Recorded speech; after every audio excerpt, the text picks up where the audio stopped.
ಮೂರನೇ ಸುದ್ದಿಯಲ್ಲಿ ಅಮೆರಿಕ ಮತ್ತು ಚೀನಾದ ನಡುವೆ ಆಗ್ತಾ ಇರುವಂಥ ಬೆಳವಣಿಗೆ. ಅಮೆರಿಕ ಮತ್ತು ಚೀನಾದ ನಡುವೆ ಇಷ್ಟು ದಿನಗಳ ಕಾಲ ಭೂಮಿ ಮೇಲೆ ಪೈಪೋಟಿ ಆಗ್ತಾ ಇತ್ತು. ಇದೀಗ ಆಕಾಶದಲ್ಲೂ ಕೂಡ ಪೈಪೋಟಿ. ಅಮೆರಿಕವನ್ನು ಮಣಿಸಬೇಕು ಅಂತ ಚೀನಾ ಅನೇಕ ವರ್ಷಗಳಿಂದ ಪ್ರಯತ್ನವನ್ನು ಪಡುತ್ತಿದೆ. ಚೀನಾವನ್ನು ಮಣಿಸಬೇಕು ಅಂತ ಅಮೆರಿಕವು ಕೂಡ ಅನೇಕ ವರ್ಷಗಳಿಂದ, ಅನೇಕ ದಶಕಗಳಿಂದ ಪ್ರಯತ್ನ ಪಡ್ತಾ ಇರೋದನ್ನು ನೋಡ್ತಾ ಇದ್ದೀವಿ. ಇವೆಲ್ಲದರ ನಡುವೆ ಇದೀಗ ಚೀನಾ ಅಮೆರಿಕಕ್ಕೊಂದು ಚೆಕ್ಮೇಟ್ ಇಡೋ ಪ್ರಯತ್ನವನ್ನು ಮಾಡ್ತಾ ಇದೆ. ಯಾವುದ್ರ ಮುಖಾಂತರ ಅಂತ ಹೇಳಿದ್ರೆ ಹೈಪರ್ಸಾನಿಕ್ ವ್ಯವಸ್ಥೆಯ ಮುಖಾಂತರ. ಈ ಮೂರು ಅಂದರೆ ಪೆಸಿಫಿಕ್ ಮಹಾಸಾಗರದಲ್ಲಿರುವಂಥ ಮೂರು ಪ್ರಮುಖ ಮಿಲಿಟರಿ ನೆಲೆಗಳನ್ನು ಗುರಿಯಾಗಿಸಿಕೊಂಡು ಇವತ್ತು ಚೀನಾ ಅಮೆರಿಕಾಗೆ ಒಂದು ನೇರವಾದಂತಹ ಬೆದರಿಕೆ ಹಾಕೋ ಪ್ರಯತ್ನವನ್ನು ಮಾಡಿದೆ. ಹಾಗಾದರೆ ಏನಿದು ಬೆದರಿಕೆ? ಈ ಬೆದರಿಕೆಯಿಂದ ಅಮೆರಿಕ ಪತ್ರಗೊಟ್ಟು ಹೋಗ್ಬಿಡುತ್ತಾ? ಅಮೆರಿಕದ ಬಳಿ ಕ್ಷಿಪಣಿ ನಿರೋಧಕ ತಾಡ್ ಮತ್ತು ಫೆಟ್ರಿಯಾಟ್ ಎನ್ನುವಂಥ ವ್ಯವಸ್ಥೆಗಳಿದೆ. ಇವುಗಳನ್ನೂ ಮೀರಿ ಚೀನಾ ಈ ಹೈಪರ್ಸಾನಿಕ್ ಕ್ಷಿಪಣಿಗಳನ್ನು ತಯಾರು ಮಾಡ್ತಾ ಇದರ ಉದ್ದೇಶ ಏನಾಗಿತ್ತು? ಇದರ ಬೆಳವಣಿಗೆ ಹೆಂಗಾಯಿತು? ಈ ಹಿಂದೆ ಚೀನಾದವರು ಏನು ಮಾಡ್ತಾ ಇದ್ರು, ಈ ಹೈಪರ್ಸಾನಿಕನ್ನು ರಹಸ್ಯವಾಗಿ ತಯಾರು ಮಾಡ್ತಾ ಬಂದಿದ್ರು. ಇದರ ಮೇಲೆ ಅಮೆರಿಕ ಒಂದು ರಡಾರ್ ಕಣ್ಣಿಡೋ ಪ್ರಯತ್ನವನ್ನು ಮಾಡಿತ್ತು. ಅಮೆರಿಕದ ಕಣ್ಣಿಗೂ ಕೂಡ ಅದು ಕಂಡಿತ್ತು. ಅವೆಲ್ಲವನ್ನು ಭೇದಿಸಿ ಚೀನಾ ಈ ಸಾಧನೆ ಮಾಡಿದ್ದು ಹೆಂಗೆ? ಈ ಸಾಧನೆ ಮಾಡಿದ್ದಕ್ಕೆ ಅಮೆರಿಕದ ಯಾವ್ಯಾವ ನೆಲೆಗಳು ಉಡಿಸಾಗ್ಬೋದು? ಏನಾಗುತ್ತೆ? ಈ ಸ್ಟೋರಿಯಲ್ಲಿ ಡೀಟೇಲ್ ಆಗಿ ನೋಡ್ತಾ ಹೋಗೋಣ. ಅಮೆರಿಕಾಗೆ ಚೀನಾದ ಹೈಪರ್ಸಾನಿಕ್ ನಡುಕ ಶುರುವಾಗಿರೋ ಘಟನೆ ಏನಿದು? ಅಮೆರಿಕದ ಕಮಾಂಡ್ ಮತ್ತು ಇಂಧನ ವಿಮಾನಗಳನ್ನು ಚೀನಾದವರು ಗುರಿಯಾಗಿಸಿದ್ದಾರೆ. ಅಮೆರಿಕದ ಕಮಾಂಡ್ ಮತ್ತು ಇಂಧನ ವಿಮಾನಗಳನ್ನು ನೇರವಾಗಿ ವಿಮಾನಗಳನ್ನೇ ಅಂದರೆ ಯುದ್ಧದಲ್ಲಿ ಬಳಕೆ ಆಗುವಂಥ ವಿಮಾನಗಳನ್ನೇ ಗುರಿಯಾಗಿಸಿಕೊಂಡು ಇವತ್ತು ಚೀನಾದವರು ಇದನ್ನು ತಯಾರು ಮಾಡದಂತೆ ಕಾಣಿಸ್ತಾ ಇದೆ. ಗಾಳಿಯಲ್ಲೇ ಮಾರ್ಗ ಬದಲಾಯಿಸಿ ದಾಳಿ ನಡೆಸಬಲ್ಲಂಥ ಹೊಸ ಹೈಪರ್ಸಾನಿಕ್ ಗ್ಲೈಡ್ ವಾಹನ ಸಿದ್ಧ ಆಗಿದೆ. ಸಾವಿರಾರು ಮೈಲುಗಳ ದೂರದ ಗುರಿಯನ್ನು ಕ್ಷಣಾರ್ಧದಲ್ಲಿ ಉಡಿಸಿ ಮಾಡೋದಕ್ಕೆ ಇವೆಲ್ಲವನ್ನು ಸಿದ್ಧತೆಯನ್ನು ಮಾಡಿಕೊಂಡಿದ್ದಾರೆ ಅಂತ. ಸ್ವಲ್ಪ ನಾವು ಇದಕ್ಕೆ 2 ದಶಕಗಳ ಹಿಸ್ಟ್ರಿ ಇದೆ. ಮೊದಲ ಹಂತ 2000ರಿಂದ 2010 ಅಂದರೆ 10 ವರ್ಷಗಳ ಕಾಲ. 2000 ಇಸ್ವಿಯಲ್ಲಿ ಏನಾಯಿತು? ಅಮೆರಿಕ ತನ್ನದೇ ಆದಂಥ ಒಂದು ಪ್ರಾಂಪ್ಟ್ ಗ್ಲೋಬಲ್ ಸ್ಟ್ರೈಕ್ ಮತ್ತು ಕ್ಷಿಪಣಿ ರಕ್ಷಣಾ ವ್ಯವಸ್ಥೆಗಳನ್ನು ಬಲಪಡಿಸಬೇಕು ಅಂತ ಮೊದಲ ಹೆಜ್ಜೆ ಇಡೋ ಪ್ರಯತ್ನವನ್ನು ಮಾಡಿತು. ಆಗ ಚೀನಾದವರು ಏನು ಮಾಡ್ತಾರೆ, ಅಮೆರಿಕದ ರಡಾರ್ ಕಣ್ಣಿಗೆ ಕಾಣದಂತೆ ನಾವು ಕೂಡ ಏನಾದರೂ ತಂತ್ರಜ್ಞಾನವನ್ನು ಹುಡುಕಾಟ ಮಾಡಬೇಕು ಅನ್ನುವ ಪ್ರಯತ್ನ 2000 ಇಸ್ವಿಯಲ್ಲಿ ಚೀನಾದು ಶುರುವಾಯಿತು. ಅದಾದ ನಂತರ ಚೀನಾದ ಒಂದು ಪ್ರಮುಖ ರಕ್ಷಣಾ ಸಂಸ್ಥೆಯವರೆಲ್ಲ ಕೆಲಸ ಮಾಡೋದಕ್ಕೆ ಶುರು ಮಾಡಿದರು. ಇಂಜಿನ್ಗಳ ರಹಸ್ಯ ಸಂಶೋಧನೆ ಅವಧಿಯಲ್ಲಿ ಅವರು ಒಂದು ತೇಜಸ್ಸನ್ನು ಕಂಡುಕೊಳ್ಳೋ ಪ್ರಯತ್ನ ಆಯಿತು. ಇದು ಮೊದಲ ಹಂತ. 2014ರಿಂದ 18ರಲ್ಲಿ 4 ವರ್ಷಗಳಲ್ಲಿ ಏನು ಬೆಳವಣಿಗೆ ಆಗುತ್ತೆ ಅಂತ ಹೇಳಿದ್ರೆ, 2014ರ ಜನವರಿ ತಿಂಗಳಲ್ಲಿ ಚೀನಾ ಮೊಟ್ಟ ಮೊದಲ ಬಾರಿಗೆ ಒಂದು ಹೈಪರ್ಸಾನಿಕ್ ಗ್ಲೈಡ್ ವಾಹನವನ್ನು ಪರೀಕ್ಷೆ ಮಾಡೋ ಪ್ರಯತ್ನವನ್ನು ಮಾಡ್ತು. ಯಾವಾಗ? ಹೆಚ್ಚು ಕಡಿಮೆ 12 ವರ್ಷಗಳ ಹಿಂದೆ. ಅದನ್ನು ಅಮೆರಿಕದ ಗುಪ್ತಚರ ಇಲಾಖೆದವರು ಏನಂತ ಕರೆದ್ರು, WU-14 ಅಂತ ಕರೆಯೋ ಪ್ರಯತ್ನವನ್ನು ಮಾಡಿದರು. ಇದು 14ರಲ್ಲಾಯಿತು. 2014ರಿಂದ 16ರ ನಡುವೆ ಚೀನಾ ಒಂದು 6ಕ್ಕೂ ಹೆಚ್ಚು ಬಾರಿ ಏನು ಮಾಡೋ ಪ್ರಯತ್ನವನ್ನು ಮಾಡಿದ್ರು, ಶಬ್ದಕ್ಕಿಂತ 5ರಿಂದ 10 ಪಟ್ಟು ವೇಗವಾಗಿ ಚಲಿಸುವಂತಹ ಕ್ಷಿಪಣಿ ಪ್ರಯೋಗಗಳನ್ನು ನಡೆಸಿ ಜಗತ್ತನ್ನು ಬೆರಗುಗೊಳಿಸೋ ಪ್ರಯತ್ನವನ್ನು ಮಾಡಿದ್ರು. ಇದು 4 ವರ್ಷಗಳ ಕಾಲ ಆಯಿತು.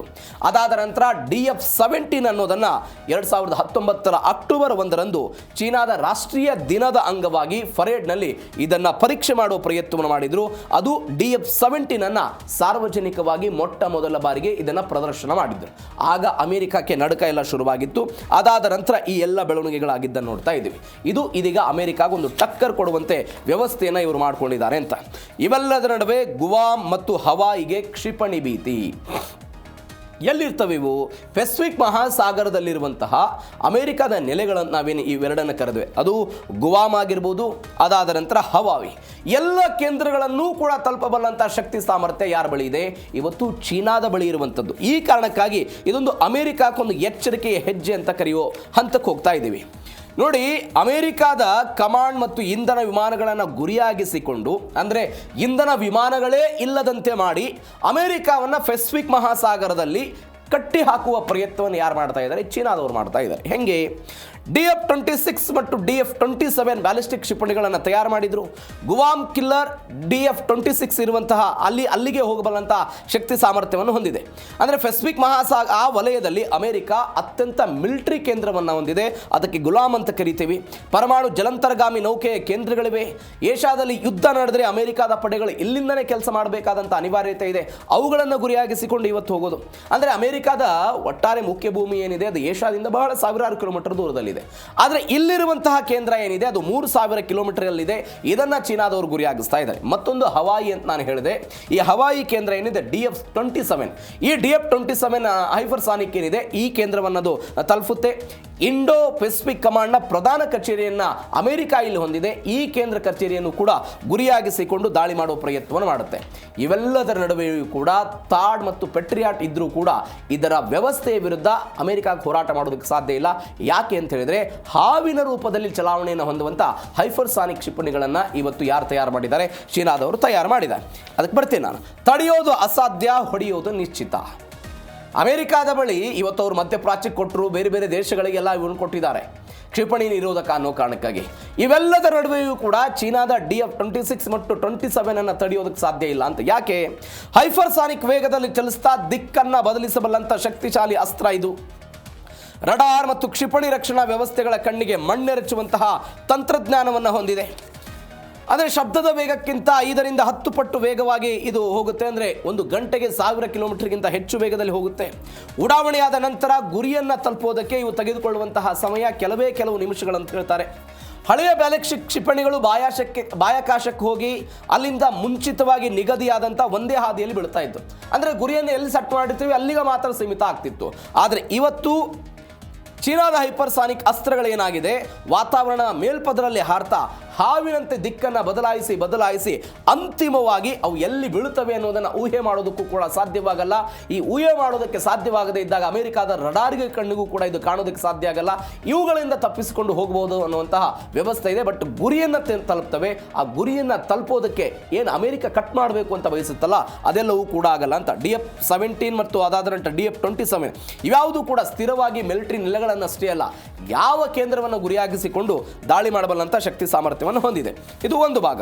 ಇವೆಲ್ಲದರ ನಡುವೆ ಚೀನಾದ ಬತ್ತಳಿಕೆಯಲ್ಲಿ 3150 ಕ್ಷಿಪಣಿಗಳು ಅಂತ ಯಾರು ವರದಿ ಕೊಟ್ಟಿದ್ದಾರೆ? ಪೆಂಟಗನ್ ಅವರು ವರದಿ ಕೊಟ್ಟರು. 2015 ಹೋಲಿಕೆ ಮಾಡ್ತಾರೆ ಅವರು. 147% ಇದು ಭಾರಿ ಏರಿಕೆಯನ್ನು ಕಂಡಿದೆ ಅಂತ ಅಮೆರಿಕಾದ ಸೇನಾಪಡೆ ಪೆಂಟಗನ್ ಅವರು ಕೊಟ್ಟರು ವರದಿ. ಅದರಲ್ಲಿ ಹೇಳ್ತಾರೆ ಅವರು 3150 ಬ್ಯಾಲಿಸ್ಟಿಕ್ ಕ್ಷಿಪಣಿ ಮತ್ತು 3 ಕ್ರೂಸ್ ಕ್ಷಿಪಣಿಗಳನ್ನು ಇವರು ಹೊಂದಿದ್ದಾರೆ. ಶತ್ರುಗಳ ಕಾರ್ಯಾಚರಣೆಯನ್ನು ಸಂಪೂರ್ಣವಾಗಿ ಹತ್ತಿಕ್ಕೋದಕ್ಕೆ ಭಾರಿ ಹೂಡಿಕೆಯನ್ನು ಮಾಡ್ತಾ ಇದ್ದಾರೆ ಅಂತ ಅವರು ಕೊಟ್ಟಿರುವಂಥ ಹೇಳಿಕೆ ಅದು. ಅಮೆರಿಕದ ರಕ್ಷಣಾ ಇಲಾಖೆಯ ಪ್ರಕಾರ 147% ಏರಿಕೆಯಾಗಿದೆ. 2015ರಲ್ಲಿ ಚೀನಾದ ಬಳಿ ಭೂ ಆಧಾರಿತ ಬ್ಯಾಲಿಸ್ಟಿಕ್ ಕ್ಷಿಪಣಿಗಳ ಸಂಖ್ಯೆ ಕೇವಲ 1775 ಇತ್ತು. ಇದೀಗ ಶಾರ್ಟ್ ಆ್ಯಂಡ್ ಮೀಡಿಯಂ ರೇಂಜ್ ಅಂದರೆ 900 ರಿಂದ 1300 ಕ್ಷಿಪಣಿಗಳು ಚೀನಾದ ತೀರದಿಂದ ತೈವಾನ್, ಜಪಾನ್, ದಕ್ಷಿಣ ಚೀನಾ ಇವುಗಳ ಮೇಲೆ ಸಾಧಿಸೋದಕ್ಕೆ 900 ಸಣ್ಣ ವ್ಯಾಪ್ತಿಯ ಮತ್ತು 1300 ಮಧ್ಯಮ ವ್ಯಾಪ್ತಿಯ ಸಾಂಪ್ರದಾಯಿಕ ಕ್ಷಿಪಣಿಗಳನ್ನು ಇವರು ಹೊಂದಿದ್ದಾರಂತೆ. ಅದಾದ ನಂತರ ಅಮೆರಿಕದ ಗುವಾಮ್ ಮಿಲಿಟರಿ ನೆಲೆಯನ್ನು ಧ್ವಂಸಗೊಳಿಸಬಲ್ಲಂಥ ಪ್ರಸಿದ್ಧ DF-26 ಗುವಾಮ್ ಕಿಲ್ಲರ್ ಅಂತ ಇದನ್ನು ಕರೀತಾರೆ. ಇವುಗಳು ಕೂಡ 500ಕ್ಕಿಂತ ಅಧಿಕ ಇದೆ ಅಂತ ಹೇಳ್ತಿದ್ದಾರೆ. ಖಂಡಾಂತರ ಕ್ಷಿಪಣಿಗಳು ಅದು 400ಕ್ಕಿಂತ ಅಧಿಕ, ಅಂದರೆ ಚೀನಾದಿಂದ ನೇರವಾಗಿ ಅಮೆರಿಕಾದ ಮುಖ್ಯ ಭೂಭಾಗವನ್ನು ಕನೆಕ್ಟಿವಿಟಿ ಮಾಡಬಲ್ಲಂಥ ಶಕ್ತಿ ಸಾಮರ್ಥ್ಯವನ್ನು ಹೊಂದಿರುವಂಥ ಪರಮಾಣು ಸಾಮರ್ಥ್ಯದ ಖಂಡಾಂತರ ಕ್ಷಿಪಣಿಗಳು 400 ಇದೆ ಅಂತೆ. ಕ್ರೂಸ್ ಕ್ಷಿಪಣಿಗಳು ಕೂಡ 300ಕ್ಕಿಂತ ಅಧಿಕ ಇದೆ ಅಂತ ಹೇಳ್ತಿದ್ದಾರೆ. ಇವೆಲ್ಲದರ ನಡುವೆ ಈ ಭಾರಿ ಏರಿಕೆ ಆಗ್ತಾ ಇರುವುದು ಕೂಡ ಜಾಗತಿಕ ವಲಯದಲ್ಲಿ ಅಮೆರಿಕ ವರ್ಸಸ್ ಚೀನಾದ ನಡುವೆ ಒಂದು ಜಿದ್ದಿಗೆ ಕಾರಣ ಆಗ್ತಾ ಇದೆ ಅನ್ನುವಂಥ ವಿಶ್ಲೇಷಣೆಗಳನ್ನು ಅನೇಕ ಜನ ಮಾಡ್ತಾ ಇದ್ದಾರೆ. ಇದು ಒಂದು. ಇವೆಲ್ಲದರ ನಡುವೆ ಅಮೆರಿಕಾದ ಮುಂದೆ ಇದೀಗ ಡಬಲ್ ಸವಾಲಿದೆ. ಏನು ಡಬಲ್ ಸವಾಲದು? ಒಂದೆಡೆ ಯುದ್ಧಗಳ ಸರಣಿ ಆಗ್ತಾ ಇದೆ, ಮತ್ತೊಂದು ಕಡೆ ಶಸ್ತ್ರಾಸ್ತ್ರಗಳ ಕೊರತೆಯಲ್ಲಿ ಅಮೆರಿಕ ಇದೆ. ಈಗ ಇರಾನ್ ವಿರುದ್ಧನೇ ಹೋರಾಟ ಮಾಡೋದಕ್ಕೆ ಶಸ್ತ್ರಾಸ್ತ್ರಗಳ ಕೊರತೆಯಾಗಿದ್ದ ನೋಡ್ತಾ ಇದ್ದೀವಿ. ಪೆಂಟಗನ್ ಅವರು ಅನೇಕ ಬಾರಿ ವರದಿಯನ್ನು ಕೊಟ್ಟರು. ಅಲ್ಲಿಯ ರಕ್ಷಣಾ ಸಚಿವರು ಎಲ್ಲ ಹೇಳಿಕೆ ಕೊಟ್ಟಿದ್ದ ನೋಡಿದ್ದೀವಿ. JD ವ್ಯಾನ್ಸ್ ಇದ್ರ ಬಗ್ಗೆ ಮಾತನಾಡಿದ್ದ ನೋಡಿದ್ದೀವಿ. ಏನು ಹೇಳಿದ್ರು ಅವರು? ನಮಗೆ ಇರಾನ್ನಿಂದ ಬರ್ತಾ ಇರುವಂಥ ಡ್ರೋನನ್ನು ತಡೆದು ಅವರ ಬಳಿ ಇರುವಂಥ ಕ್ಷಿಪಣಿಗಳು ಕೂಡ ಖಾಲಿಯಾಗಿ ಹೋಗ್ಬಿಟ್ಟಿದೆ. ಅದಾದ ನಂತರ ಥಾಡ್ ಮತ್ತು ಪೆಟ್ರಿಯಾಟ್ ವ್ಯವಸ್ಥೆಗಳನ್ನು ಉತ್ಪಾದನೆ ಮಾಡಬೇಕು ಅಂತ ಹೇಳಿದ್ರೆ ಇನ್ನೂ ಅನೇಕ ವರ್ಷಗಳ ಸಮಯ ಬೇಕಾಗುತ್ತೆ ಅಂತ ಹೇಳಿದ್ವಿ. ಇತ್ತೀಚೆಗೆ ಅವರಿಗೆ ಸಾವಿರಾರು ಕೋಟಿ ರೂಪಾಯಿ ಹಣವನ್ನು ಕೂಡಲೇ ಬಿಡುಗಡೆ ಮಾಡಿ ಇವೆಲ್ಲವನ್ನ ಮರು ಉತ್ಪಾದನೆ ಶೀಘ್ರವೇ ಆಗಬೇಕು ಅಂತ ಒಂದು ಒಪ್ಪಂದವನ್ನು ಡೊನಾಲ್ಡ್ ಟ್ರಂಪ್ ಮಾಡ್ಕೊಂಡಿದ್ದ ನೋಡಿದ್ದೀವಿ. ಎಲ್ಲ ಭೀತಿಯ ನಡುವೆ ಇವತ್ತು ಚೀನಾದ ಈ ಹೆದರಿಕೆ ಅಥವಾ ಚೀನಾದ ಈ ಹೈಪರ್ಸಾನಿಕ್ ಕ್ಷಿಪಣಿಗಳನ್ನು ಕೂಡ ಎದುರಿಸಬೇಕಾದಂಥ ಅನಿವಾರ್ಯತೆ ಅವರಿಗೆ ಬಂದಿದೆ. ಬ್ಯಾಲಿಸ್ಟಿಕ್ ಕ್ಷಿಪಣಿ ಉಡಾವಣೆಯನ್ನು ಪರಮಾಣು ದಾಳಿ ಅಂತ ತಪ್ಪಾಗಿ ತಿಳಿಯುವಂಥ ಅಪಾಯ ಇದೆ. ಜಾಗತಿಕ ಯುದ್ಧದ ಭೀತಿ ಇದೆ. ಅಮೆರಿಕಾದ ವೈಮಾನಿಕ ಭದ್ರತೆ ಜೊತೆಗೆ ಇದೀಗ ದೊಡ್ಡ ಮಟ್ಟದ ಆತಂಕ ಎದುರಾಗ್ತಾ ಇದೆ. ನೀವು ಜಾಗತಿಕವಾಗಿ ಬೇರೆ ಬೇರೆ ಯುದ್ಧಗಳನ್ನು ನಿರ್ವಹಿಸುವಂತ ಅಮೆರಿಕ ಹೋಗ್ತಾ ಇದೆ. ಒಂದು ಕಡೆ ಉಕ್ರೇನ್ ಮತ್ತು ರಷ್ಯಾದ ನಡುವೆ ಯುದ್ಧವನ್ನು ನಾವು ತೀರ್ಮಾನ ಮಾಡ್ತೀವಿ ಅಂತ ಬರ್ತಾರೆ. ಇಲ್ಲಿ ಭಾರತ ಮತ್ತು ಪಾಕಿಸ್ತಾನ ನಡುವೆ ಯುದ್ಧ ಆದರೆ ಇಲ್ಲ ನಾನು ನಿಲ್ಲಿಸಿದ್ದೀನಿ ಅಂತ ಹೇಳ್ತಾರೆ. ಇವೆಲ್ಲದರ ನಡುವೆ ಇರಾನ್ ಜೊತೆಗೆ ಯುದ್ಧವನ್ನು ಮಾಡುವ ಪ್ರಯತ್ನವನ್ನು ಅಮೆರಿಕ ಮಾಡ್ತಾ ಇದೆ. ಇವೆಲ್ಲಕ್ಕಿಂತ ಹೆಚ್ಚಾಗಿ ಅಮೆರಿಕದ ಆರ್ಥಿಕತೆ ಕುಸಿತಾ ಇದೆ. ಎಲ್ಲ ಸವಾಲುಗಳ ನಡುವೆಯೂ ಕೂಡ ಚೀನಾದ ಈ ಹೈಪರ್ಸಾನಿಕ್ ಕ್ಷಿಪಣಿಯ ಭೀತಿ ಇವತ್ತು ಅಮೆರಿಕ ಕಾಡ್ತಾ ಇದೆ. ಇದನ್ನು ಅವ್ರು ಹೆಂಗೆ ಫೇಸ್ ಮಾಡ್ತಾರೆ ನೋಡೋಣ.